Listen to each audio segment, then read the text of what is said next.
नमस्कार, आप देख रहे हैं आज तक और मैं हूं आपके साथ निशांत चतुर्वेदी। सबसे पहले इस वक्त की बड़ी खबर आपको बता दें, बीजेपी अध्यक्ष अमित शाह ने बीफ विवाद पर हरियाणा के मुख्यमंत्री खट्टर को तलब किया है। पार्टी मुख्यालय में आधे घंटे तक चली बैठक। केंद्रीय मंत्री महेश शर्मा के अलावा साक्षी महाराज और संगीत सोम भी बुलाए गए। अमित शाह ने जो बीजेपी नेता दिल्ली में मौजूद नहीं है उनसे फोन पर बातचीत की है। हिमांशु मिश्रा इस वक्त हमारे साथ है। हिमांशु, इस मुलाकात का क्या मतलब है?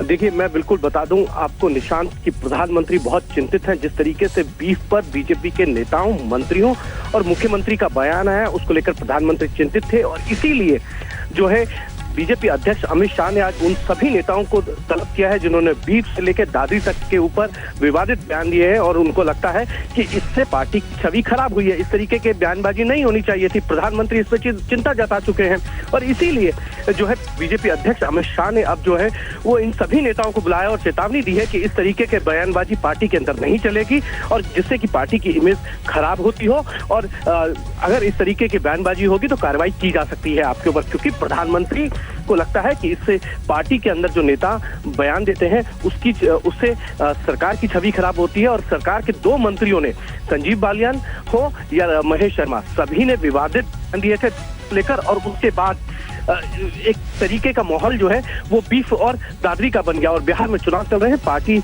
अध्यक्ष और बीजेपी प्रधानमंत्री को लगता है कि इससे बिहार के अंदर पार्टी की छवि खराब हुई है, वोट बैंक के ऊपर असर पड़ सकता है। आप जो बता रहे हैं कि इनको तलब किया गया, इनको कहा गया ये सब ना करें, लेकिन उसका क्या करेंगे जो संघ के मुखपत्र में छप गया है? मतलब तलवार तो दुधारी हो गई। एक तरफ अपने मंत्री, अपने नेता बयान दे रहे हैं, दूसरी तरफ संघ के मुखपत्र में छप रहा है। निशांत, बिल्कुल, क्योंकि संघ की विचारधारा जो है वो बिल्कुल कह सकते हैं कि हार्डकोर हिंदूवादी है और इसीलिए संघ के अखबारों के अंदर संघ के जो माउथपीस हैं, ऑर्गेनाइजर या पांचजन ने, उनमें इस तरीके के लेख आते रहते हैं। इससे पहले प्रवीण तोगड़िया ने दिया था मुस्लिमों को लेकर कि कैसे उनकी पॉपुलेशन पे कंट्रोल करना चाहिए और अब इस तरीके का बयान गौ हत्या को कहा है कि वेदों में लिखा है कि जो गौ हत्या करते हैं उनको मार डालना चाहिए। तो इस तरीके के विवादित बयान जो है वो संघ की तरफ से आते रहते हैं और सरकार की इमेज खराब होती है, क्योंकि कहा जाता है कि संघ जो है बीजेपी को, सरकार को, दोनों को कंट्रोल करता है। तो कहीं ना कहीं अभी शुरुआत कह सकते हैं कि बीजेपी नेताओं पे लगाई है। संघ के नेताओं से शायद हो सकता है प्रधानमंत्री या बीजेपी अध्यक्ष अमित शाह खुद बात करें। बहुत बहुत शुक्रिया जानकारी के लिए आपका। और हरियाणा के मुख्यमंत्री मनोहर लाल खट्टर ने एक अंग्रेजी अखबार इंडियन एक्सप्रेस को जो इंटरव्यू दिया, आज तक के पास इंटरव्यू का ऑडियो टेप है जिसमें साफ साफ उनका बयान सुना जा सकता है। अखबार को दिए इंटरव्यू में सीएम खट्टर बोलते दिख रहे हैं कि मुसलमानों को देश में रहना है तो बीफ खाना छोड़ना ही होगा। Some percentage of this country, 15%, 12 to 15% of this country is Muslim. They eat beef. There are Christians who eat beef. तो मुस्लिम रहे, लेकिन इस देश में बीफ खाना छोड़ना ही होगा उनको। यहाँ की मान्यता है गौ मांसों को छोड़ के भी तो मुस्लिम रह सकते हैं ना। मुस्लिम समाज में कहीं नहीं लिखा है कि बीफ खाना जरूरी है। क्रिश्चियनिटी में नहीं लिखा,